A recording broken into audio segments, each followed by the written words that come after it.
KBS 열린 토론.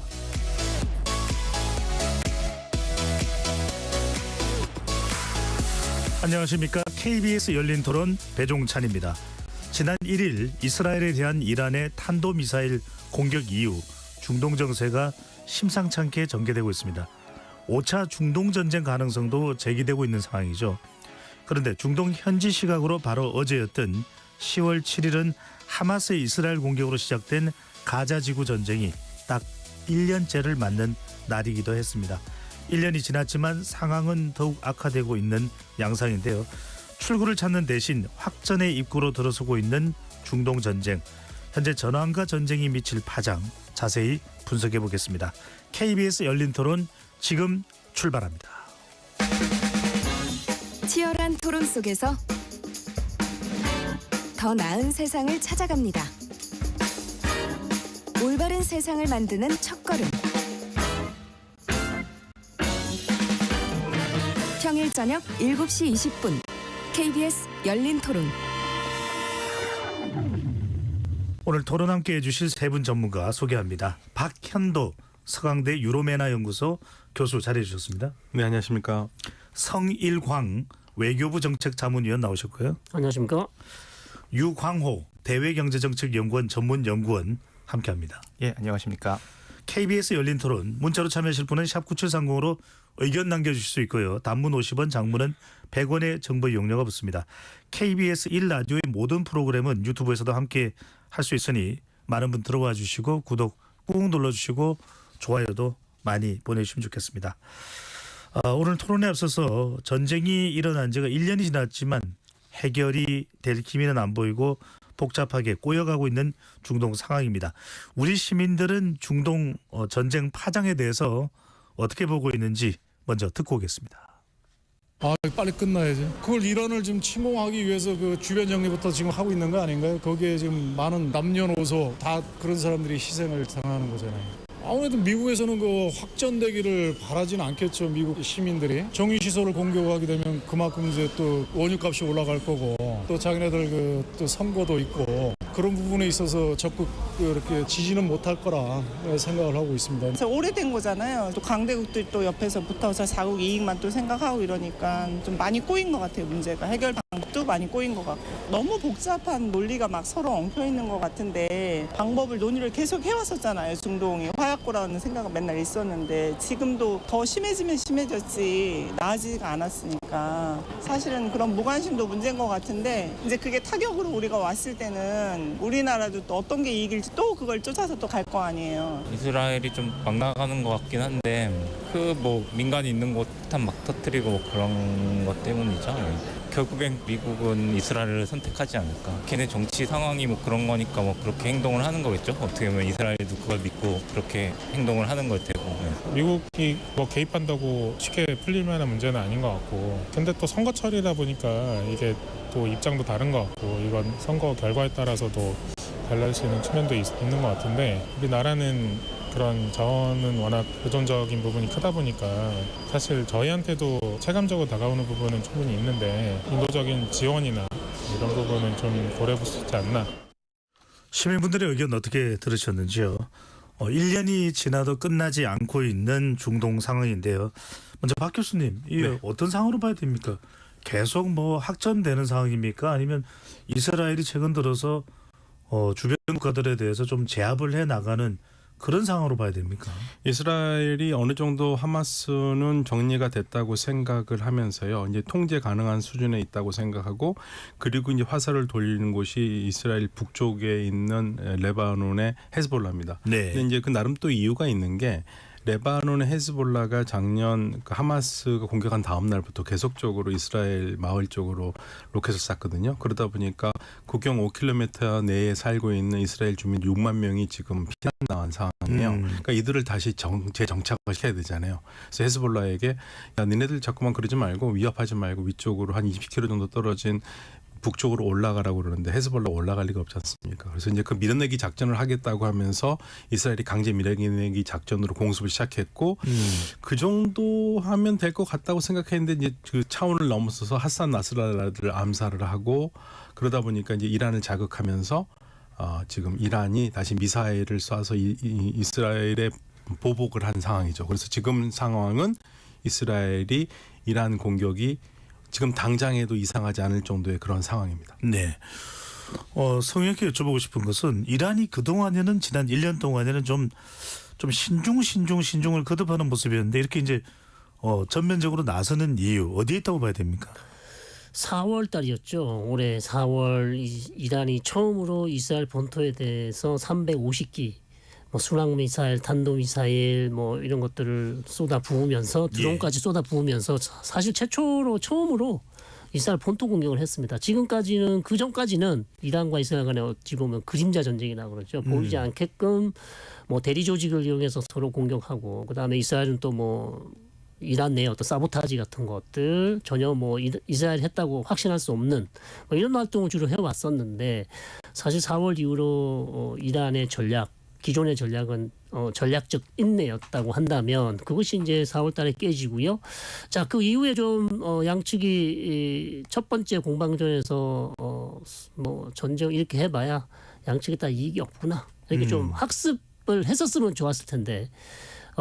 불행하게도 또 두 번째 공격이 지금 물론 이스라엘이 많이 자극을 했고요. 예. 자, 이란이 그래서 다시 한번 180여 개의 탄도미사일을 쏜 것이고 이란으로서는 지금 상당히 이란도 자신감을 가지고 있어요.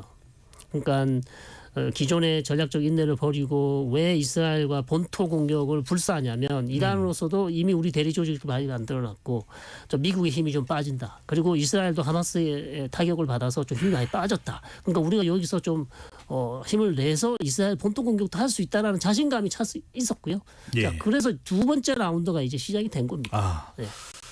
자, 이스라엘이 이란에 중동 정세는 점점 더 악화되는 것 아니냐는 분석과 정이 나오는데 유강훈 연구원께는 그 부분은 안 여쭤볼 수가 없네요. 그러면 지금 중동 이 상황에 따른 경제 상황, 중동 지역에 또 유가에 미치는 영향 어떻게 보시고 계십니까?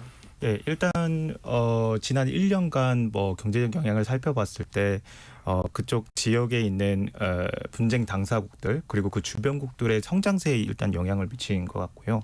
특히나 이제 GDP 성장률 측면에서 봤을 때 수출하고 투자가 많이 줄었다는 것을 이제 확연히 볼 수 있었습니다. 투자는 당연히 이제 그쪽 지역이 안정하지 않는데 투자를 할 요인이 많이 없을 것 같고, 뭐 두 번째로는 이제 글로벌 경제에 있어서도 어떤 이제 긴장 상황과 이게 반드시 이제 그 일치하게 움직이지는 않지만 이제 후티 반군의 이제 해상물류 그 홍해 선박에 대한 공격 같은 경우에는 이제 분쟁의 경제적 영향과 범위가 좀 확대된 측면이 있다. 사실 지난 2023년 10월에 하마스가 처음에 이스라엘 공격을 했을 당시에는 사실 후티 반군은 얘기는 전혀 없었거든요. 그러다가 이제 11월에 한 건 이제 선박에 대한 공격이 있었고, 그리고 12월, 1월 이렇게 이제 나아가면서 계속해서 이제 이스라엘의 어떤 하마스에 대한 공격 중단을 요구하면서 팔레스타인에 대한 공격 중단을 요구하면서 계속해서 이제 공격을 했었던 거고, 그때 당시에 이제 나왔던 것들이 이제 선복 공급에 대한 문제, 그리고 납기 지원에 대한 문제,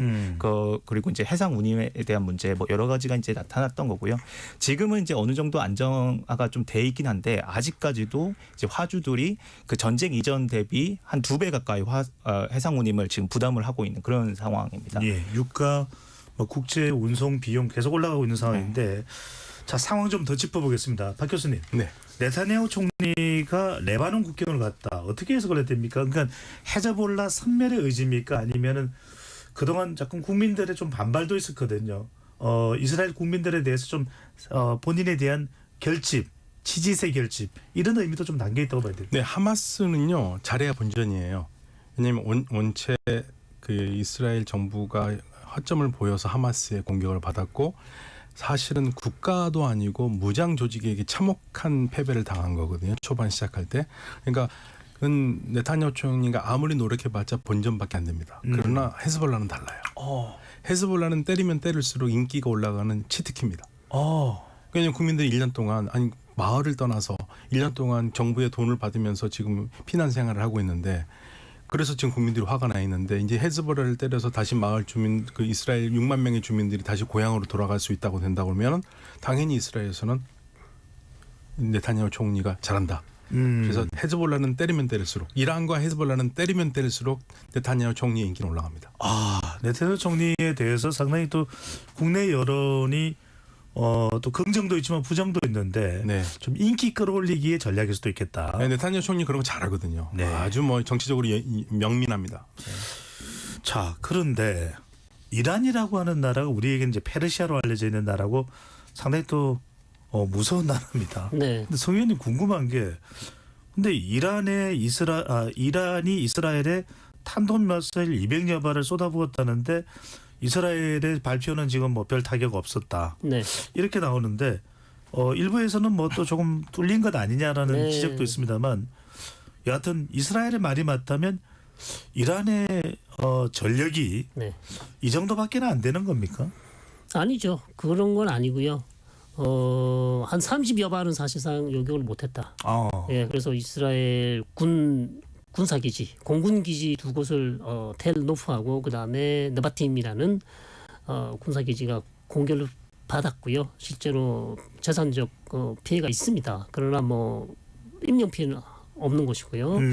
그래서 군사기지는 공격을 받은 건 확실하고요. 그래서 100% 요격을 할 수 없거든요. 그것은 불가능한데 그럼 이란이 4월 달에도 별 뭐 재미를 못 받고 이번에도 별 재미를 못 받기 때문에 그러면 이게 전부인가라고 생각하실 수 있겠지만 이란은 탄도미사일 1000발 이상 훨씬 더 많은 탄도미사일도 있고요. 성능이 훨씬 더 좋은 탄도미사일도 있습니다. 극초음속 뭐 이런 것도 있고요. 그러면 좀 수위 조절을 한다 이렇게도 봐도 되나요? 그렇죠. 수위 조절했다고 볼 수 있고요. 이거 뭐 한 지금 200발 정도 쐈는데 예를 들어서 하루에 200발씩 쏜다고 생각해 보시죠. 한번 일주일 동안 한 보름간 쏴 보시죠. 이스라엘이 얼마나 막을 수 있을까요? 하루에 300발, 400발씩 쏘면. 그러니까 지금 수위 조절하고 있는 것이고요. 이란이 얼마든지 이스라엘 좀 더 괴롭히려면 충분한 지금 군사력, 그다음에 군사 체계, 즉 탄도 미사일 다 가지고 있습니다. 예. 네.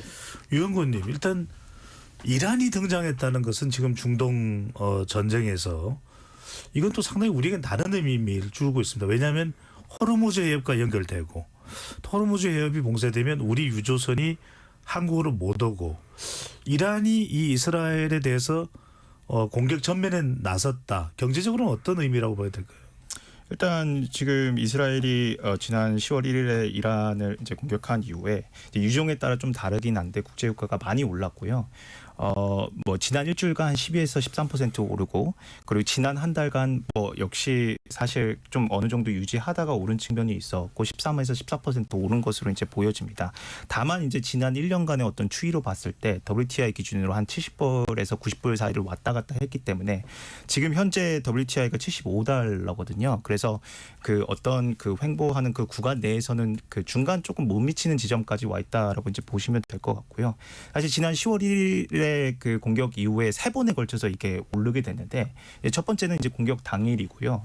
두 번째는 이제 그 며칠 뒤에 바이든 대통령이 우리가 이제 이란 원유 시설을 공격하는 거에 대해서 의논하고 있다 이렇게 얘기를 하면서 오른 측면이 있고 또 어제 한 3.7% 정도 오르고 그랬는데 사실 이게 바이든 대통령의 그 발언이 뭐 실수다 뭐 이러다 뭐 많은 얘기가 있지만 저 개인적으로 봤을 때도 사실 이게 철저하게 계획된 어떤 의도된 발언 같아 보이지는 않거든요. 왜냐면은 국제유가가 오르게 되면은 어떤 본인이나 이제 해리스 민주당 진영에 아무래도 대선에 불리하게 될 텐데 그런 것들을 발언했다는 것들이 사실 좀 이렇게 의도된 발언 같아 보이지는 않고 그 다음 날 이제 좀 어느 정도 무마를 하긴 했지만 이제 그 이후에 이제 시나리오가 막 나오는 거죠. 뭐 이스라엘이 이란의 그 석유시설을 때렸을 때 이란은 어떻게 대응할 것이며 이제 GCC 이제 걸프 국가에 있는 석유 시설은 이란이 또 어떻게 공격할 것이며 이런 시나리오가 나오면서 국제유가가 굉장히 오른 측면이 있습니다. 네, 방금 전에 이제 유강호 연구원이 말씀하신 WTI는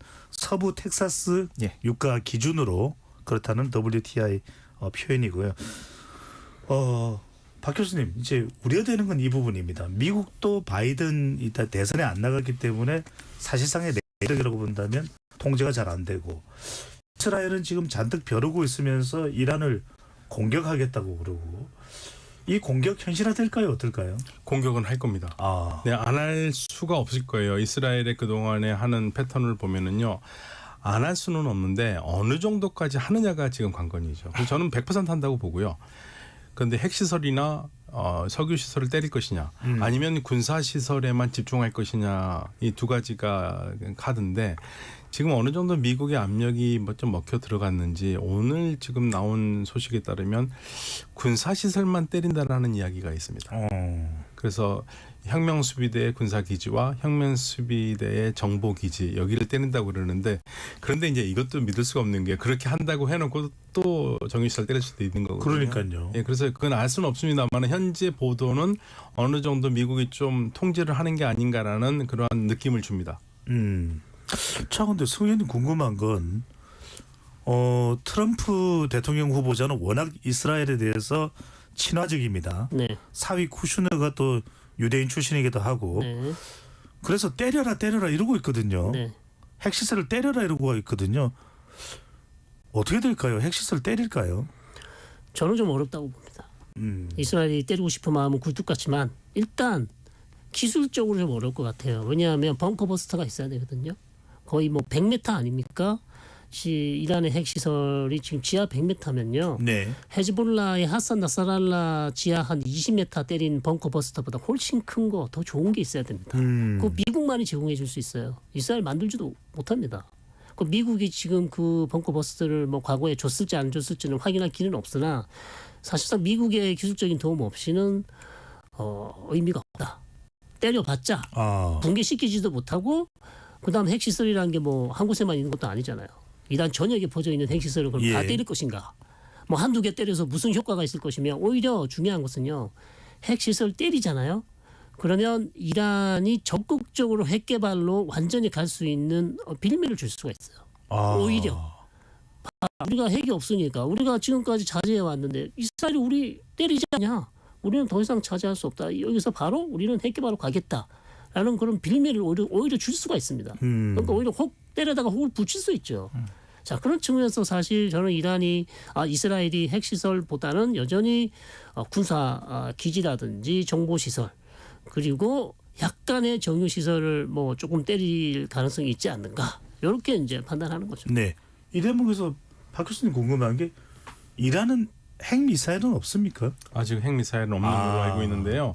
근데 지금 오늘 제가 이란 신문에서 하나 본 건데, 이란 신문에서 어떤 게 보도됐냐면 미국이 이스라엘이 핵을 때리는 거를, 핵시설을 때리는 것을 막기 위해서 한 말 중에 하나가 만약 이스라엘 니네들이 이란의 핵시설을 때리면 이란이 그 NPT에서 탈퇴할 거다. 예, 핵 비확산 조치 있잖아요. 네. 그 조약에 지금 들어가 있고 북한하고 달리 이란은 그 격에 들어가면서 지키고 있는데, 그러면 거기 나간다는 얘기는 이거 심각한 문제가 되는 거거든요. 그래서 이게 사실은 핵시설을 공격해서 이스라엘이 얻는 것보다는 잃는 게 훨씬 많습니다. 근데 사실 지금 우리 청취자분들은 물론 핵시설에 대한 타격도 그렇지만 더 걱정은요. 정유시설, 원유시설.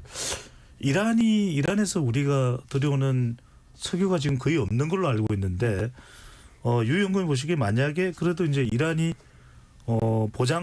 이 매장량이 상당히 많고 생산량이 많다면 이게 이제 유가에 미치는 영향이 클 텐데, 만약에 정유 시설을 타격을 했다, 어떤 상황이 벌어질 수 있습니까? 경제적으로요? 일단 이란이 먼저 이제 글로벌 원유 시장에서 차지하는 어떤 입지를 봐야 될 것 같은데, 이란은 지금 일산 한 330만 배럴에서 350만 배럴 정도 생산을 합니다. 그리고 수출이 한 150만 배럴에서 최근에 많이 늘어서 180만 배럴까지 늘었다고 이제 얘기를 하고 있는 상황인데, 사실 2018년도에 그 트럼프가 그 이란과의 핵합의를 파기한 이후에 점진적으로 이란의 원유 생산량이 100만 배럴까지 떨어졌는데, 그 이후에 바이든 정부가 약간의 어떤 러우 전쟁 이후에 국제유가가 많이 오르면서 이란의 원유 생산, 원유 수출 이런 것들을 조금 눈 감아줬다는 뭐 얘기도 있고 하면서, 이게 중국으로 수출이 막 이루어지면서 이란의 원유 생산량이 다시 330만 배럴까지 올라갔거든요. 근데 이제 전 세계 원유 생산량, 하루 원유 생산량이 약 1억 배럴에서 1억 배럴 조금 넘거든요. 그렇게 따져 보면은 사실 이란의 원유 지금 생산량 비중이 한 3%에서 3.3% 정도 됩니다. 근데 이게 사실 크지 않아 보일 수도 있는데, 사실 국가별 순위로 보면 이란이 한 6, 7위 정도 되고요. 그리고 원유 같은 경우는 워낙에 이제 필수재적인 성격이 강해서 수요나 공급이 조금만 이제 그 어긋나도 이게 그 가격이 굉장히 민감하게 반응합니다. 그래서 사실 우리가 알고 있는 중동 지역에서 어떤 그 지정학적 갈등으로 인해서 발생한 그 유가의 이제 충격 같은 것들이 거의 100만 배럴에서 200만 배럴 선이거든요. 예. 그래서 이제 이란의 어떤 그런 사실 이 100만 배럴 정도의 크기에 그리고 300만 배럴 정도의 크기의 생산량이 굉장히 크다고 할 수 있고, 다만 이게 이란이 과거에 비해서 글로벌 원유 시장에 차지하는 입지가 그대로인가 봤을 때 사실 좀 떨어진 측면이 있죠. 미국도 셰일오일 계속 생산하고 있고 또 중국으로만 지금 수출을 하고 있기 때문에 이란의 어떤 입지가 과거에 비해서 좀 줄어들 것은 사실인 것 이 같습니다. 대목 조금 여쭤봐야 될 것 같습니다. 정의님, 그러면은 핵시설 타격은 뭐 벙커버스트라든지 이런 기술적 문제도 있기 때문에 용이치가 않다면 네. 정유 시설을 이스라엘이 정조준에서 타격할 가능성은 어느 정도로 보시는지요? 그렇습니다. 그것도 사실 그렇게 높지 않아 보인다. 초기에는 사실상 핵을 하지 않는다면 남은 옵션은 사실 정유시설이라고 봤는데요. 정유시설도 이란에게는 너무나 핵시설도 중요하지만 정유시설 너무 중요해요. 자기 좀 때릴 만한 게 카르즈 오일 터미널, 그다음에 반다르 아바스 항구에 있는 이란 국내 시장을 위해서 만든 또 거기 또 있지 않습니까? 거기. 예. 그런 거 때리면 그러면 본인들이 쓸 가솔린이나 가스 이런 거 하나도 없는데 그럼 이란이 가만히 있겠습니까? 이란이 재차 보복이 너무나 두렵습니다, 사실. 네, 그렇기 때문에 핵시설만큼이나 정유시설도 아주 소중한 시설이기 때문에 이걸 건드리는 것 자체가 이스라엘로서도 만만치 않다. 만만치 예. 않습니다. 예. 자, 지금 그런데 이제 이란 상황이 굉장히 묘해진 것이 이란 혁명수비대 정예군 사령관의 행방이 불분명하다. 네. 그래서 지금 나오는 이야기는 이스라엘의 공습으로 사망한 거 아니냐, 부상당한 거 아니냐 분석이 나오는데, 박사님 좀 궁금해서 여쭤봅니다. 이란 하면은 항상 혁명수비대 이야기 많이 하거든요. 근데 이런 사람이 이렇게 뭐 공습이 있다고 해서 뭐 죽거나 행방불명이 되거나 이런 일이 일어날 수 있습니까? 네, 가니 장군을 얘기하는데요. 네. 가니 장군은 정확히 하면 이란 혁명수비대의 해외 공작을 담당하고 있는 고드스군 사령관입니다. 고드스군 사령관 해외를 많이 돌아다녀요. 그래서 나오는 얘기가 한동안 안 보였잖아요. 그래서 이스라엘이 헤즈볼라의 새로운 지도자를 또 벙커버스터로 제거를 했는데 그때 그 자리에 있었던 게 아니냐는 얘기가 많이 나돌았었거든요. 근데 지금은 살아있는 곳으로, 거기에 있지 않고 살아있는 곳으로 지금 이 보도가 나오고 있고요. 다만 이 가니 장군 또는 가니 장군의 부관 둘 중에 하나가 이스라엘과 내통한 스파이 혐의를 받고 있다는 것으로 지금 알려져 있습니다. 그래서 아마 조사를 받느니라고 그동안 보이지 않았던 게 아닌가. 그러니까 이스라엘의 공습이 아니라 이란 네. 자체 내에 자체 내에 조사를 받고 있는. 조사를 받았다는 얘기가 있어요. 그래서 지금 현재는 살아 있는 것으로 알려지고 있습니다. 교수님 이런 거 어떻게 다 아십니까? 아니요, 이제 보도가 나왔으니까요. 저희 보도를 하시죠. 네네. 깜짝 놀라가지고. 네. 성 의원님, 그런데 지금 우리 국민들은 이제 멀면 먼 나라의 전쟁이다, 네. 상황이다 이렇게 볼 수 있는데, 우리는 경제적으로 상당히 또 관심도 많고 종교적으로도 이제 그쪽이 또 이슬람도 있고 기독교도 다 있기 때문에 네. 5차 중동 전쟁으로 가는 겁니까? 이 상황을 일단 어떻게 보십니까? 자, 4차 중동 전쟁까지는 이스라엘하고 아랍 국가 간의 전쟁이었습니다. 예. 그러니까 1차, 2차, 3차, 4차 다 그랬죠. 그러나 4차 중동 전쟁 1973년입니다. 그 이후로 사실상 이스라엘과 아랍 국가 간의 전쟁 양상은 거의 없었다. 그러니까 이스라엘하고 아랍 분쟁은 사실상 하락세를 겪었다고 볼 수 있고요. 그 이후로부터 이스라엘이 전쟁을 벌인 것은 국가가 아니라 비국가 단체, 하마스, 헤즈볼라 이런 단체였단 말이죠. 예. 그래서 제5차 중동 전쟁을 이름을 붙인다면 이것은 이제 최초의 이스라엘과 이란 간의 전쟁이라고 할 수 있겠죠. 그러니까 이스라엘과 아랍 국가 간의 전쟁이 아니라 이스라엘과 이란 간의, 그다음에 이란의 대리 조직 간의 전쟁이 제5차 중동 전쟁이다. 역대 1, 2, 3, 4차에서 네. 이스라엘과 이란이 맞붙었던 적이 있습니까? 없습니다. 처음입니다. 지금. 네. 이게 그래서 상당히 우리의 목소리가 많이 나오네요. 네, 근데 이스라엘과 이란만 붙으면은 그래도 마음을 놓겠는데 예. 이게 이스라엘과 이란으로 끝날 전쟁이 아니거든요. 미국, 네. 미국이 들었을 거고요. 그럼 미국에 맞서서 이란은 러시아의 도움을 받을 거고. 중국도 도움을 줄 수가 있습니까? 음으로 양으로 두겠죠. 아. 러시아는 반드시 줄 거고요. 왜냐하면 제공권을 러시아가 제공해야지만 이란이 지금 현재 이스라엘의 미사일을 다 막을 수가 있거든요. 예. 그래서 지금 이게 5차 중동 전쟁이 아니라 잘못하면 3차 세계대전이라는 말이 그래서 나오는 겁니다. 이게 그냥 과장법이 아니라요. 지금 국제 정세가 그렇게 돌아가고 있습니다. 실제로 그런 상황까지 갈까요? 좀 너무 우리가 또 전쟁이기 때문에 국제 상황이 또 민감하기 때문에 좀 너무 확대 해석을 하는 건죠, 성 의원님. 그러니까요. 이게 최악의 시나리오인데 과거를 1년 전으로 한번 돌아가 보시면 작년 10월 7일 전쟁이 나오고 나서 많은 우리 기자분들이나 앵커분들이 이 전쟁이 어디까지 확전되고 언제 끝납니까? 다 물어보셨잖아요. 제가 빨리 끝난다 그랬거든요. 그래가지고 아직까지 욕을 먹고 있습니다.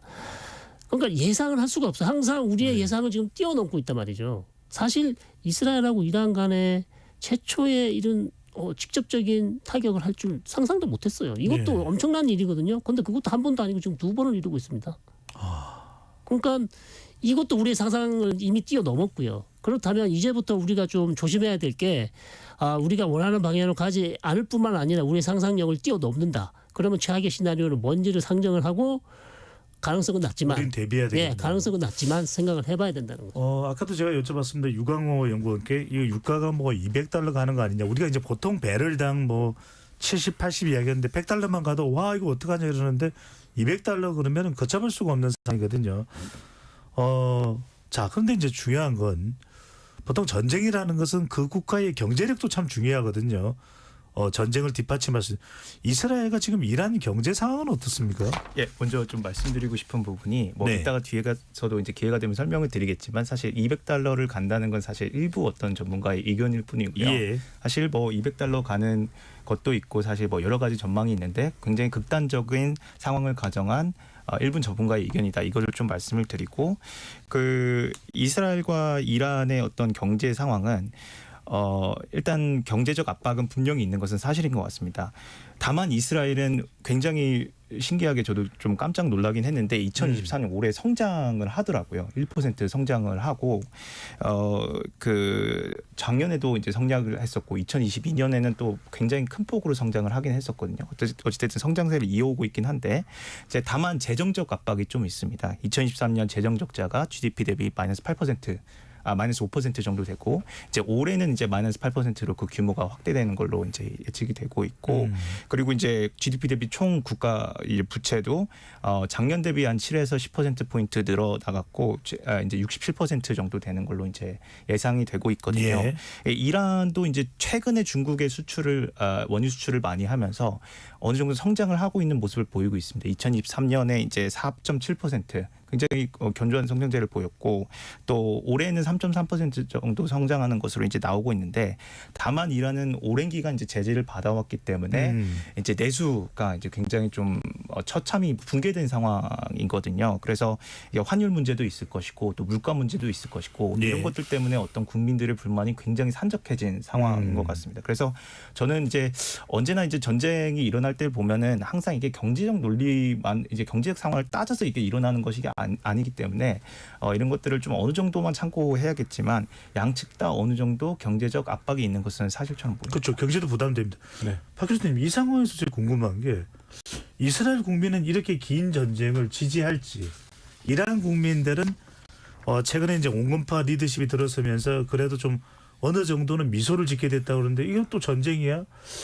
각 국가 내의 국민 여론은 어떨까요? 이스라엘과 이란요. 우리 성 박사님께서 이스라엘 의견을 더 잘 아실 것 같은데요. 네네. 이란 의견만을 본다면 이란은 지금 갈팡질팡입니다. 국민들이 전쟁 원하지 않죠. 안 그래도 살기도 힘들어 죽겠는데 전쟁까지 나면 어떻게 되겠습니까? 지금 이스라엘이 유전을 때린다라는 얘기가 있어가지고 지금 이란에서는 각 주유소마다 미리 비축하려고 살려는 차들과 사람들로 지금 장사진을 이루고 있거든요. 이것만 해도 지금 이란 사람들은 굉장히 스트레스예요. 석유가 많이 나는 나라에서 석유 때문에 고생을 해야 된다는 거. 그리고 경제 생활도 어렵고 경제가 어느 정도 어렵냐면요. 2015년에 핵 협상이 됐었을 때 미국 1달러가 이란 돈으로 37,000 리알이었습니다. 지금 60만 리알입니다. 15배가 뛰었어요. 그러면 네. 내수 시장 완전히 무너졌다는 얘기거든요. 그러니까 이란 사람들이 외국 나와가지고 요거 $10 쓰는 게 이렇게 어려운 일인지 몰랐다고 얘기할 정도로 이란은 굉장히 어렵거든요. 근데 여기서 전쟁까지 난다? 이거는 이란 사람은 절대 원하는 그림은 네. 아닙니다. 여론 지지는 받기 쉽지 않다. 네. 이스라엘은 내부 사정은 어떨까요? 이스라엘 내부 사정 여론은 나타냐후 총리가 가자지구 전쟁에서는 실기를 했기 때문에 계속 여론이 바닥을 기었지만 헤즈볼라와의 어떤 전쟁에서 승기를 잡으면서 지지도가 조금씩 올라가고 있긴 해요. 네, 그러니까 가자지구와 헤즈볼라 전쟁은 좀 다르게 보셔야 되고 지지율이 올라가니까 나타냐후 총리는 계속해서 지금 전쟁을 길게 이어갈 필요가 있는 것이고 그래야 또 가자지구에서 실수한 것을 만회할 수 있고 또 본인이 또 재판도 걸려 있고 그다음에 전쟁을 계속 해야만 또 연정이 공고히 될 수 있는 것이라서 현재로서 나타냐후 총리로서는 계속해서 전쟁을 이어나갈 가능성이 상당히 높아 보입니다. 그렇군요. 두 분 말씀만 듣고 보면 오히려 정치적으로는 이스라엘이 더 전쟁에 대한 강한 또 유혹을 느낄 수밖에 없는 그런 상황인데 자, 이란의 경우에는 이제 핵협상이라고 하는 또 이슈가 있습니다. 유엔고님, 지난 7월에 이제 새롭게 탄생한 이란 정권 이제 온건파 마수드 페제스키안 대통령인데 핵협상 재개 이야기도 하고 있습니다. 물론 이제 새로 당선되는 미국 대통령이 누가 될지 받아줄지 어떨지는 모르겠습니다. 합의가 복원되면 이란이 얻을 뭐 이익은 어떤 내용이들입니까? 예, 이란이 얻을 경제 이익은 굉장히 크죠. 일단 지금 이란이 석유로 사실 많이 먹고 사는 나라이긴 한데 석유가 차지하는 비중이 굉장히 큰 나라인데 지금 중국으로만 수출이 가능하기 때문에 이것을 제값에 원유를 팔지 못하고 있거든요. 어느 정도 할인이 돼서 이제 거기서 추출이 되는 거고. 그래서 뭐 사실 우스갯소리로 이제 얘기하는 거지만 사실 미국의 제재가 중국에 도움을 주고 있다 이런 얘기도 이제 가끔 하기도 합니다. 왜냐하면은 중국이 싼 값에 이란으로부터 원유를 수입할 수 있기 때문에.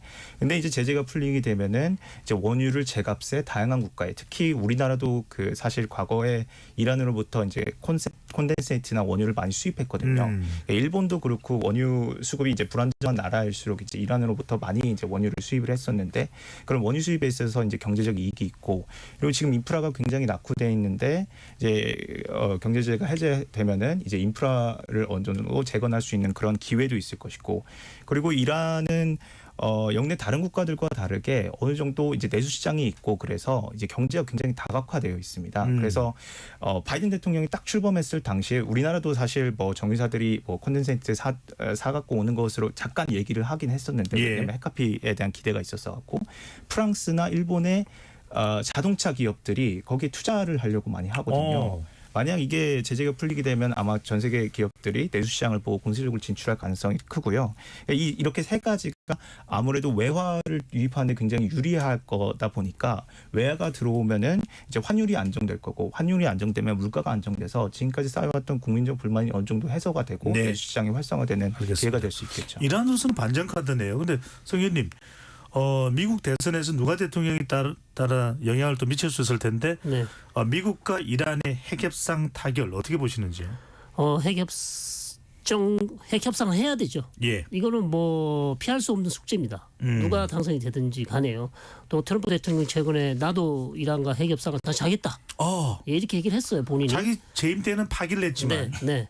본인이 이제 절감하게 된 거죠. 이거 핵협상 타결 안 하고서야 이란 문제가 해결 안 되면 전체적으로 뭐 중동 지역 정세가 안정화될 수 없다고 느낀 것 같고요. 그래서 본인도 하겠다고 그랬고 해리스 후보는 당연히 민주당이니까 처음부터 이란과 대화 협상에 나서서 핵 협상을 재개해야 된다. 그리고 베제스키안 대통령 신임 선출된 이란 대통령도 원했기 때문에 잘 되길 바라는데 지금 이란과 이스라엘 간의 이 충돌 양상이 어떻게 끝나느냐에 따라서 뭐 스타트를 11월 대선 이후에 어떻게 갈지가 이제 결정이 되겠죠. 예. 이 말씀 드리니까 좀 이해가 되는 게 그래서 이란도 이스라엘과 강하게 부딪히기가 좀 쉽지 않겠네요. 본인 자기 나라의 또 핵협상도 또 지켜봐야 되니까. 박 교수님, 이란 핵합의가 북한과의 또 이 비핵화 협상 이 부분에 또 어떤 영향을 줄까요?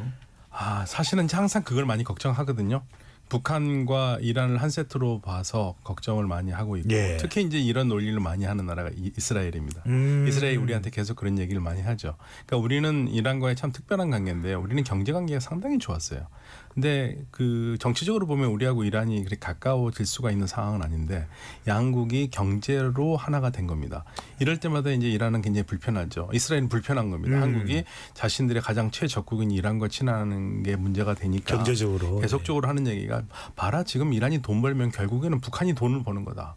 북한이 핵 개발할 수 있는 돈을 다 이란이 대주는 거다. 이런 식으로 해서 우리한테 계속 압박을 했었거든요. 근데 이제 우리 정부는 거기에 대해서는 그렇게 귀를 기울이지 않았습니다. 왜냐하면 그럴 가능성이 많이 없다고 보고 있고 물론 그게 또 있다고 보는 분들도 있지만 그래서 우리가 이 이란과 우리의 경제 관계 문제를 굳이 북한과 연결돼서 볼 필요는 없다. 이건 별개로 따로 놓고 보고 북한은 따로 해야죠. 만약에 이걸 자꾸 엮어서 본다면 우리가 이란과 경제적인 협력이라든지 우리 기업들이 한 중소기업 한 200개 이상이 활동할 수 있는 곳이거든요. 그러니까요. 예, 그런 기회를 더 놓쳐요. 그러니까 우리 대장금도 그렇게 좋아한다 그러고 참 경제적으로 생각하면 우리 TV를 또 그렇게 좋아한다는데 네, 주몽도 이란은. 좋아하고 대장금도 좋아하고 우리 드라마 너무 좋아해요. 네. 네. 성위원께 단도직입적으로 여쭤보겠습니다. 지금의 중동 상황 네. 해리스에게 유리합니까? 트럼프에게 유리합니까? 트럼프한테 당연히 유리하죠. 아, 예, 이거 확정 막으면 해리스한테 유리한데 지금 못 막고 있잖아요. 예. 그리고 막을 가능성이 없어요. 제가 봤을 때. 예, 막을 수가 없습니다. 그리고 나타냐후가 지금 바이든 대통령을 뒷방 늙은이 취급하고 계속해서 자기 원하는 대로 가고 있거든요. 예. 통제가 안 되는 상황입니다. 그래서 헤즈볼라 레바논 전쟁도요. 이거요. 제가 봤을 때 내년까지 가요. 제가 또 이러다가 또 욕먹을 수도 있겠는데. 자, 예. 요걸 혼자서 당하지는 않으시도록 박현정 교수께도 여쭤보겠습니다. 감사합니다. 누구에게 유리합니까? 역시 뭐 상시적으로 보면 트럼프한테 유리하죠. 트럼프한테 유리하고 해리스한테 힘든데 사실은 그 네타냐후 총리가 예전부터 했던 말이 있습니다. 미국을 철저하게 이용을 해야 된다. 이스라엘의 국익을 위해서는. 근데 지금 네타냐후 총리가 하고 있는 게 미국이 움직이기 어려운 대선판이기 때문에 여기서 자신이 움직일 수 있는 공간이 굉장히 넓은 거죠. 그러니까 마음대로 드리블을 하고 있는 거고요. 어떻게 해서든지 네타냐후 총리를 막으려고 하고 있지만 말 그대로 이런 상황이 될 수 있습니다. 네타냐후 총리한테 자 그러면은 핵시설과 정유시설 때리지 않고 군사시설만 때리려 한 거지. 그러면 네타냐후 총리가 그럴 거라고 예스를 하면서도 또 때릴 수가 있는 거예요. 그러니까 이거는 그 네타냐후 총리를 막을 수가 없어요. 그래서 지금의 열세는요. 미국이 지고 있는 게 아니라 네타냐후 총리가 지고 있습니다. 네. 그리고 만약에 미국이 그렇게 막고 싶은 마음이 있었으면 1년 동안 미국이요 이스라엘에게 준 가자를 폭격하라고 준 폭탄이요 900kg 이상을 10,000개 이상을 줬습니다. 못 맞거든요. 네, 그게 현실입니다. 유광호 연구원께는 지금의 중동 상황은 미국 대선으로 보면 해리스입니까? 트럼프입니까? 트럼프에게 유리한 것이 이제 상식적인 생각인 것 같고, 네. 그래서 사실 뭐 이스라엘이 지금 계속해서 뭐 헤즈볼라로 이제 전선을 확장하고 또 뭐 이란에 공격을 하고 뭐 그런 것들이 사실 뭐 여러 가지 분석도 있고 한데 사실 동인으로 따졌을 때 한 가지 또 굉장히 좀 주목해야 할 것이 예. 사실 뭐 미국 대선의 판을 트럼프에게 유리하게 하려고 하는 그런 얘기들도 사실 나오고 있거든요. 그래서 미국 만약 트럼프가 당선되게 되면 일단 뭐 여러 가지가 있지만 트럼프는 과거에 이제 이란 핵 합의를 본인이 이제 파기를 했던 사람이고 또 딜을 한다고 계속 얘기를 하고 있지만 실제로 딜을 과거에 오바마 때랑 비슷하게 할 것 같지는 않거든요. 굉장히 좀 압박을 많이 하고 과거에 뭐 리비아식 뭐 이란식 뭐 기억하실지도 모르겠는데 압박을 계속하는 식으로 할 거기 때문에 이제 먼저 핵을 무기를 없애고 그 다음에 이제 보상을 하는 그런 식으로 할 것을 어느 정도 염두에 두고 이스라엘이 그런 움직임을 보이고자 한 것이 아닌가. 네. 네, 그런 해석도 있습니다. 알겠습니다. 세 분 다 트럼프였습니다. 네. 자, KBS 열린 토론 로고 듣고 2부로 돌아오겠습니다.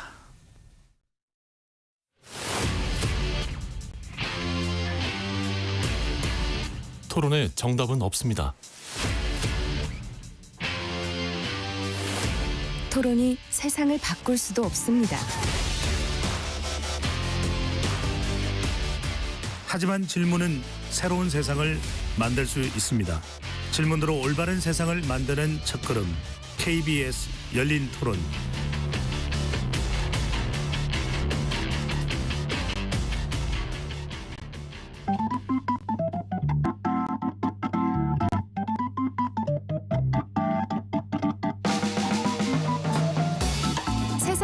바꾸는 질문, 열린 토론이 시작합니다. KBS 열린 토론은 언제나 열려 있습니다. 단문 50원, 장문 100원의 유료 문자 샵 9730 그리고 KBS 어플리케이션 콩으로 여러분의 의견을 남겨주세요. KBS 열린 토론 2부 이어가겠습니다. 가자지구 전쟁 1년 천면전에 임박한 중동 상황에 대한 이야기 나누고 있습니다.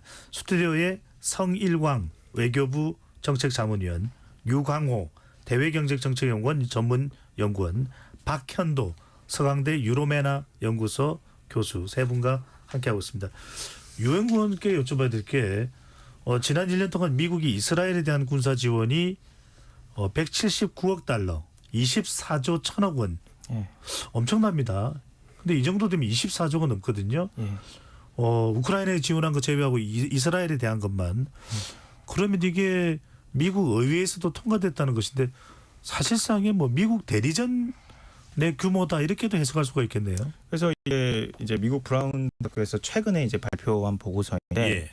이게 뭐 보고서의 설명에 따르면 사실 우크라이나 전쟁과 다르게 미국의 이스라엘의 어떤 지원 규모가 비공개적인 부분이 많아서 사실 이것 말고도 더 있을 것이다. 179억 달러가 일부일 것이다 이런 얘기도 있고, 그리고 또 보고서가 사실 다루는 기간이 지금 이스라엘이 그 헤즈볼라로 전선을 확장하기 전의 일이라서 사실 지금의 일은 또 더 지원을 했을 수도 있는 상황이기 때문에 굉장히 지원을 많이 한다고 볼 수 있을 것 같고요. 예. 이스라엘이 이제 1948년 건국 이래 이제 역사상 가장 많이 미국의 이제 군사 지원을 받은 나라인데, 이제 1959년 이후에 2,512억 달러를 받았다고 합니다. 이제 그 중에서 179억 달러를 이번 1년 동안 받은 건데 그 비중 측면에서 봤을 때 굉장히 크다고 할 수 있고, 그래서 확실히 이제 미국은 뭐 밖으로는 이제 뭐 여러 가지 뭐 얘기를 하지만 사실 뒤에서는 확실히 이스라엘의 굉장한 이제 우방국이고 또 뭐 그런 것들을 확인할 수 있는 대목이지 않을까 싶습니다. 네, 우리가 박 교수님 미국 사회에서 유대계들의 역할이 유대인들의 역할이 크다라는 건 익히 알고 있습니다만 우리가 잘 알고 있는 스티븐 스필버그 감독도 유대인이고 상당히 골드만삭스나 금융계에 활용하는 사람들도 유대인들이 많은데 미국이 이렇게 이스라엘을 유대인들을 전폭적으로 지원하는 근본적인 배경이 있습니까? 이건 뭐 제가 말 드리기엔 그렇고요. 존 미어샤이머 교수가 2007년에 책을 썼는데 이스라엘 로비와 미국의 중동 정책, 미국의 외교 정책이라는 책인데요. 예. 미어샤이머 교수가 지적하는 건 그겁니다. 미국에선 총기 사건이 많이 나잖아요. 총기 사건 날 때마다 사람들이 총기를 규제해야 된다고 계속 목소리를 드높이는데 결국 미국 총기 규제 못하지 않습니까? 그 이유가 뭐냐? 미어샤이머 교수가 하는 얘기는 총기 로비 단체 때문에 그렇다. 그러면 이스라엘 때문에 이스라엘 정책 때문에 미국이 제대로 된 중동 정책을 못 하고 있는데 그거를 왜 그러면 미국의 국위가 맞는 중동 정책을 하지 못하느냐? 그건 이스라엘 로비 단체 때문에 그렇다. 이게 이제 미어샤이머 교수의 얘기입니다. 그래서 이거를 미어샤이머 교수는 어떻게 얘기하냐면요. 유대인과 이스라엘 로비 자금을 좀 구분을 해야 된다. 그러니까 모든 유대인이 지금 예를 들면 이스라엘 정부에 지지하지도 않고 예를 들면 현재 가자 전쟁만 해도 미국의 많은 유대인들도 이 가자 전쟁에 대해서 안 좋은 생각을 가지고 있는데 그거를 일괄적으로 해서 모든 유대인이 한다라는 것은 문제가 있고 그래서 이스라엘 로비라고 얘기해라 하고 이렇게 분명히 얘기하고 있고요. 미어샤이머 교수 본인도 유대인이에요. 그래서 본인이 더 그 얘기를 강하게 하고 있습니다. 그러면은 이게 뭐 미국이 벗어날 수 없는 이스라엘을 지원할 수밖에 없는 환경으로 봐야 될까요, 성현님? 그럼에도 불구하고 미국은 다인종 사회입니다. 상당히 비판도 직면할 수밖에 없을 텐데요. 네네.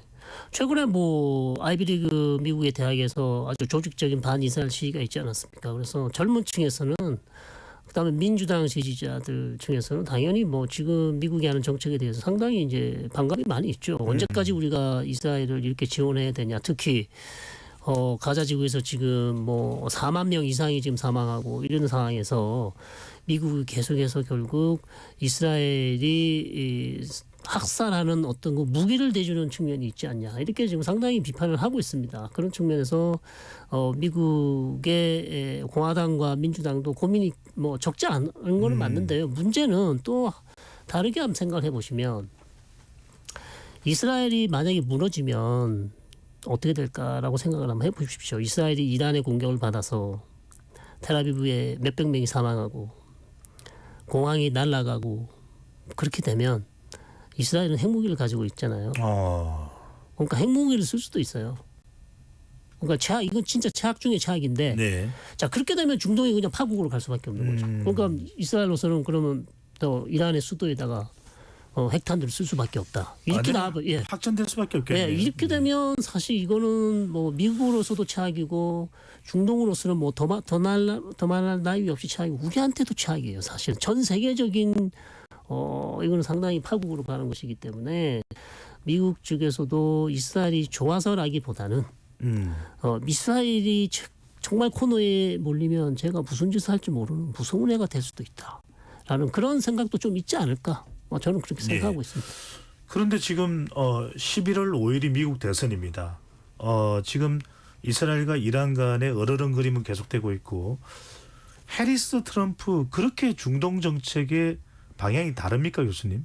아니 근데 전 다른 건 모르겠는데요. 미국의 바이든 행정부 즉 해리스도 결국에는 그 2기 정부가 될 텐데 이 바이든 행정부의 외교 정책 특히 중동 정책은 0점이에요. 굉장히 박하게 얘기하고 싶습니다. 그거 왜 그렇게 박하게 말씀을 드리냐면은 작년 그 10월 7일에 하마스가 공격하기 직전에 9월 30일경에 제이크 설리반 미국 안보보좌관이 뭐라고 그랬냐면요. 정확하게 중동 지역은 지난 20년 이래 가장 조용하다고 그랬습니다. 그 말을 하자마자 일주일 만에 이 전쟁이 나서 지금 1년째 이어지고 있습니다. 그러면 미국의 중동 정책을 책임지고 있던 사람들이 당장 일주일 후에 어떤 일이 일어날 건지도 모르면서 중동 정책을 했다는 자체가 미국 바이든 행정부의 중동 파악 능력은 제로라고 해도 뭐 박하지 않은 그런 평가할 것 같아요. 그래서 실질적으로 미국 민주당의 중동 정책에 대해서는 저는 의심을 가지고 있고요. 바이든 트럼프 대통령이 만약에 된다면은 트럼프 대통령의 모든 정책은 다른 근거가 지난 4년 동안 했던 거를 참고할 수밖에 없잖아요. 네. 대단히 친이스라엘적이죠. 그러니까요. 네, 그래서 미국 대사관도 이스라엘 쪽으로 그러니까 이스라엘의 수도를 예루살렘이라고 해서 설립적으로 선언을 해버렸죠. 근데 다만 이제 여기서 반론하시는 분들이 있어요. 처음 대통령 할 때는 재선을 해야 되기 때문에 이스라엘 눈치를 많이 봐줬지만 이제 또 대통령 될 일이 없을 텐데 그러면 이번에는 트럼프 대통령의 그 특유의 그 비즈니스맨 기질로 이란과도 딜을 하고 그러면서 조금은 일기 때와는 달리 이스라엘이 항상 좋아하는 정책만 하지 않을 것이다라고 평가하는 분도 있는데요. 아직 일어나지 않는 일이라서 뭐라고 말씀드리기 어렵습니다. 네. 송 의원님 이번 미국 대선이 이제 중동 정세에 영향을 줄 거다. 왜냐하면 뭐 여하튼 누가 되느냐에 따라서 방향은 좀 달라질 수밖에 없을 텐데 또는 큰 영향을 주지 않을 것이다 그런 분석도 있기도 한데 중요한 것 중에 하나가 이제 네타냐후 총리의 태도입니다. 아까 말씀드린 대로 이제 국내에서 자기 이제 정치적 기반이 좀 흔들리는 걸 또 막기 위해서 전쟁을 지속하는 거 아니냐라는 해석이 나오는데 이 점의 변화 가능성. 네타냐후 리더십이 바뀐다든지 그럴 가능성은 있습니까? 없습니다. 왜냐하면 네타냐후 총리 임기가 2026년까지예요. 그런데 연정이 지금 64석이었는데 오히려 더 숫자가 더 늘어났습니다. 연정이 더 늘어났어요. 기돈 사르라는 정치인이 다시 연정에 합류하면서 오히려 68석까지 지금 늘어났기 때문에 연정이 무너질 가능성은 사실상 없고요. 본인이 사임하지 않는 이상 사실상 어려워 보이고 특히 이제 네타냐후 총리의 이런 정치적 행보가 외교적 행보나 전쟁을 계속 이어가는 것이 트럼프 대통령을 도와주려는 그런 의도가 있지 않은가 의심을 해볼 수가 있습니다. 말씀드린 것처럼 지금 계속해서 전쟁을 하는 것은 트럼프 대통령에게 유리하잖아요. 그러니까 본인이 원하는 대통령이 됐으면 좋은 거죠. 그러니까 본인한테도 좋고 트럼프한테도 좋고 꼭 먹고 알 먹고 그렇게 가는 게 아닌가라는 걸 의심을 할 수가 있습니다. 박 교수님 실제로 이제 이스라엘의 총리의 태도가 미국 대선까지 영향을 준다. 이 점을 어떻게 보십니까? 왜냐하면 해리스 대통령 후보자는 어느 쪽도 사실은 더 무게를 싣고 있지는 않거든요. 이스라엘이나 또는 다른 중동 국가들에 대해서 이 점은 어떻게 보십니까? 그러니까 둘의 차이는요. 해리스 후보와 트럼프 후보의 차이는요.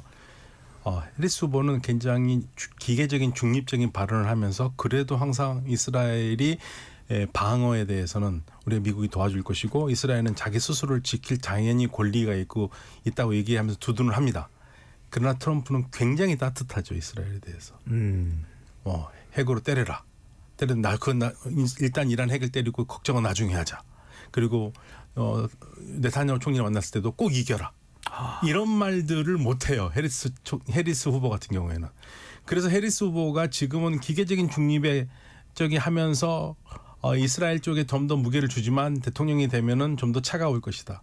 오바마 제2가 될 것이다. 오바마 전 대통령이 네타냐후 총리에게 굉장히 차가웠거든요. 그래서 둘이 굉장히 사이가 안 좋았는데 제2의 오바마가 될 가능성이 있기 때문에 그것보다 네타냐후 총리가 그 정치적인 감각이 뛰어난 사람인데 자기가 딱 보면 모르겠습니까? 누가 대통령이 되면 나한테 더 좋을 건 알고 있고요.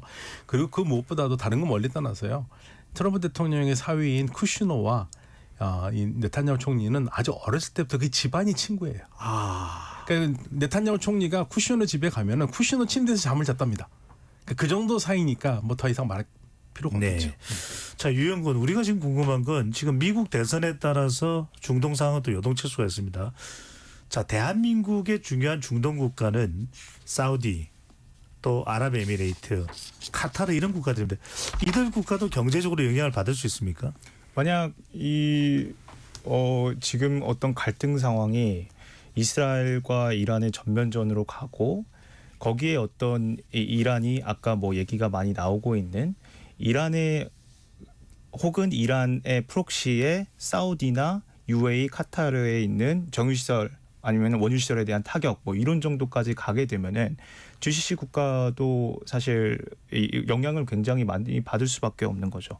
근데 지금 사실 걸프 국가의 굉장히 큰 키워드가 경제거든요. 지금 경제를 계속 여러 가지 산업을 육성시켜 갖고 지금 석유 이후의 어떤 시대를 대비하기 위해서 굉장히 많이 투자를 하고 또 투자를 유치해야 되는 상황인데 만약 거기에 어떤 이제 정세적인 불안정이 만약 발생하게 되면은 투자를 유치하는데 굉장히 어려워질 수밖에 없고요. 그리고 또 본인들도 뭐 재정적으로 압박이 되면서 이제 본인들도 어떤 건설이나 인프라 건설을 굉장히 소홀해질 수밖에 없고 그러면 이제 우리나라가 이제 뭐 진출해 있는 뭐 여러 네옴시티라든가 그 안에 있는 건설 인프라 같은 것들이 조금 위축될 수 있는 그런 것들이 이제 우려가 되고 있고요.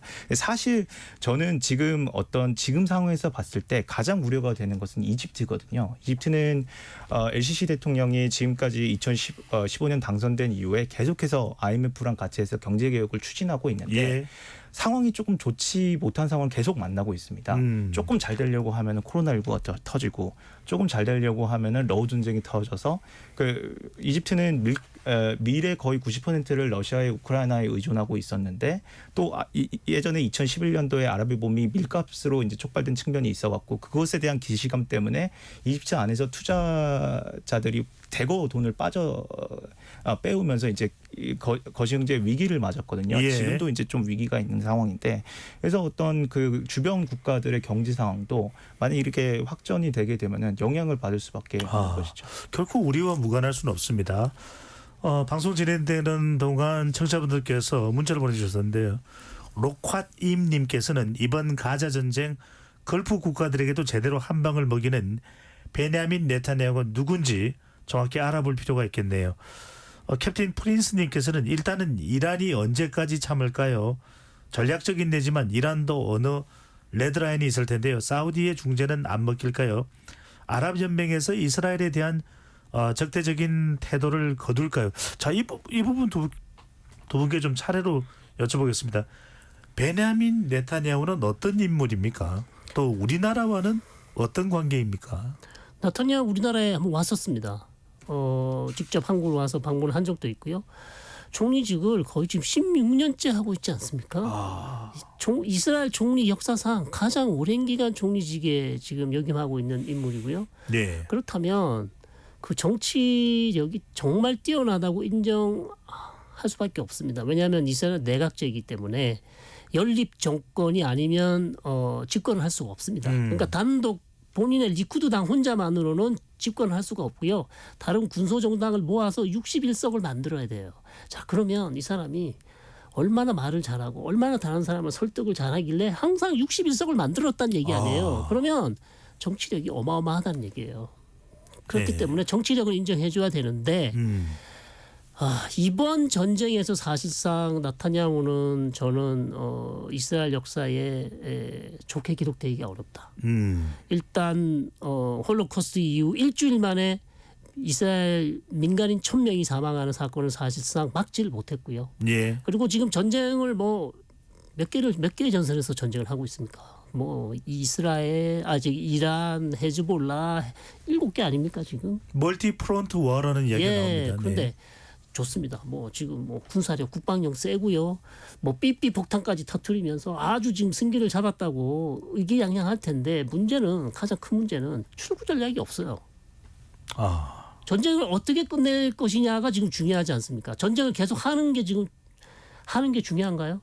그러면 언제까지 이스라엘 국민들은 계속해서 사이렌 소리를 듣고 대피를 해야 되고 이스라엘 경제는 앞으로 어떻게 되는 것이며 이스라엘 외교 정책은 어떻게 되는 것이며 무너진 이스라엘 국가의 좋은 이미지, 이스라엘 국가 이미지는 다 박살났어요 지금 솔직히. 성 의원님, 중동 전문가로서 여쭤봅니다. 네. 만약에 트럼프 후보자가 대통령이 된다면 네타냐후 총리 통제 가능할까요? 통제 저는 그것도 장담하지 못한다고 생각합니다. 장담 못하죠. 자, 이런 상황에서 중동에서 어떤 문제가 있을 때 주로 중재 역할에 나서는 나라가 카타르 아닙니까? 지난번에 가자지구도 카타르가 몇 번 중재에 나섰다가 수포로 돌아가기도 했는데 사우디아라비아 또는 우리 지금 캡틴 프리스님께서 질문을 주셨습니다. 사우디아라비아든 아랍에미레이트든 카타르든 누군가 좀 중재 역할을 할 수가 있을까요, 교수님? 없습니다. 할 수 있었으면 이미 했겠죠. 이 나라들이 그러한 지금 현재 무게급이 아니거든요. 오히려 지금 카타르 같은 경우에는 너무 이란과 친하다고 해서 지금 관시를 받고 있는 상황인데 카타르가 할 수는 없는 거고요. 사우디아라비아도 이란을 움직일 수 있는 힘이 없습니다. 오히려 움직일 수 있는 힘이 있다면은 뭐 그것도 가능성은 없는데 뭐 중국이 좀 들어선다면 중국도 근데 사실은 영향력이 안 되거든요. 예. 궁극적으로 한다면 러시아가 할 수 있겠지만 러시아는 지금 자기 전쟁 아니라 바쁘거든요. 그리고 러시아하고 적이 전쟁하고 바쁘고 미국과 척을 지고 있는데 여기 러시아가 여기 굳이 이란이 방공망을 하는 건 도와줄 수 있겠지만 전쟁을 끝내고 마무리하고 하는데 러시아의 힘은 없을 거고요. 궁극적으로 지금 네타냐후 총리를 막고 전쟁을 막을 수 있는 유일한 나라는 미국인데 미국이 대선에 저렇게 지금 목을 매달면서 어떻게 해서든지 대선 결과에 영향을 안 미치고 대통령이 되려고 하는 사람들이 있기 때문에 이게 안 되는 겁니다. 네. 성 의원님, 그래도 네타냐후 총리라고 해서 무한정 무기한 전쟁을 할 수는 없을 겁니다. 네. 국내 상황 또 미국의 중재 등등등을 볼 때 대략 예상컨대 맞고 안 맞고 뭐 중요한 건 아니니까요. 크게 우려하시지 말고 언제쯤 어떤 상황이 되면 네타냐후 총리도 전쟁을 좀 중단해야 된다고 판단할까요? 저한테만 왜 이러시는 거 아니시죠? 농담이고요. 그래서 전쟁이요. 정말 가늠하기가 너무 어렵고요. 저는 내년 이상 갈 거예요. 내년 여름 뭐 그 이상도 갈 수 있어요. 왜냐하면 일단 가자지구는 뭐 어차피 이스라엘이 소규모의 병력을 안 뺄 겁니다. 계속 내년까지 그래서 게릴라전을 계속 할 거고요. 하마스가 계속 재조직하면 들어가서 또 전쟁을 할 거고요. 그래서 전쟁이 안 끝나고 문제는 이제 헤즈볼라인데 헤즈볼라 이제 시작했거든요. 네, 레바논 수많은 전쟁. 또 땅굴이 발견됐다고. 그래서 이제 전쟁을 시작했는데 이거 뭐 소규모로 들어가서 미국한테 소규모 작전하고 우리 나올게 끝낼게 뭐 감언이설 이렇게 했는데 이거요 들어가면 안 끝납니다. 그러니까 내년 여름 더 가면 내년 더 갈 수도 있어요. 예. 네. 박 교수님은 어떻게 보십니까? 그래도 이 전쟁이 무한정 이어질 수는 없을 텐데 또 뭐 미국 대통령이 되면은 바로 성과를 내기 위해서라도 러시아 우크라이나 전쟁 또 이스라엘과 이란 중동 사태에 대해서는 뭔가 좀 역할을 하려고 할 텐데요. 그러니까 지금 뭐 전쟁을 트럼프 후보는 자기가 대통령 되면 우크라이나 전쟁도 다 끝내겠다고 그러는데 사실 해리스 후보 같은 경우에는 대통령이 되더라도 우크라이나 전쟁을 끝내겠다 그런 얘기는 없거든요. 아마 지금 이스라엘 전쟁도 어느 정도 뭐 마무리하려고 그러겠지만 역부족일 것 같다는 생각이 드는데 저도 이제 성 박사 의견하고 조금 동의하는 게 헤즈볼라를 잡으러 들어갔는데 과연 나올 수 있을 것인가. 우리가 예전의 기록을 보면요. 이스라엘이 레바논에서 18년 동안 주둔했습니다. 18년 만에 나왔어요. 그러면 지금 들어가서 그렇게까지는 있지는 않겠지만 상당히 많은 피해를 볼 가능성도 있고요. 상대에게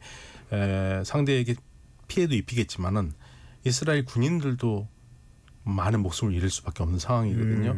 그래서 결국에는 전쟁이 끝난다면 이스라엘 군인들의 사상자가 늘어나면 이스라엘 내 여론이 급변해서 그만 좀 이제 하자라고 하는 얘기가 나오면 끝날 것 같아요. 네.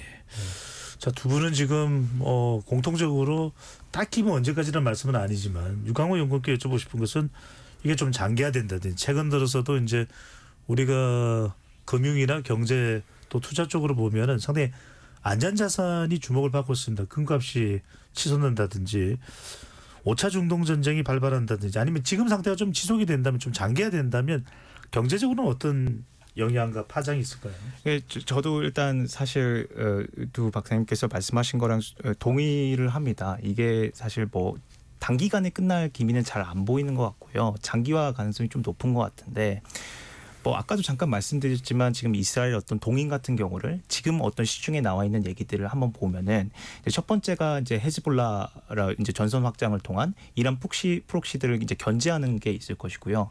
특히나 지금 이란 같은 경우에는 이스라엘 같은 경우에는 이란과의 전면전을 이제 생각을 해야 되는 상황이기 때문에 프록시들을 하나씩 제거하는 게 굉장히 중요하고 아까 잠깐 말씀드린 이제 트럼프를 대선 국면에서 유리하게 하는 것이 있을 것이고 또 이란으로 하여금 이제 분쟁 국면으로 끌고 와가서 이제 그 향후에 있을 미국 새 행정부와 이제 핵합의에서 어느 정도 방해하려고 하는 것이 있을 것이고 또 이제 뭐 여러 가지 의견이 있지만 이제 연정 붕괴 방지나 정권 연장을 위해서도 그렇게 하는 것들 여기에 이제 경중에 있고 또 이견들도 있는데 한 이 네 가지 정도로 압축해 볼 수 있을 것 같거든요. 근데 지금 여기 네 가지 중에서 두 번째 이제 트럼프에 대한 것을 빼고는 이게 미 대선 이후에도 계속해서 적용되는 문제들이고 유인들이거든요. 그래서 저는 이스라엘이 앞으로도 어떤 분쟁을 장기적으로 끌고 갈 아마 그 생각이 있을 것이고 뭐 사실 지금 질문하신 것과 좀 다르긴 한데 트럼프가 되더라도 해리스가 되더라도 저는 핵합의를 하려고 하고 또 지금 아브라함 어코드라고 이제 아랍과 이제 이스라엘의 어떤 외교 관계 개선 같은 것을 이제 추진을 하려고 하겠지만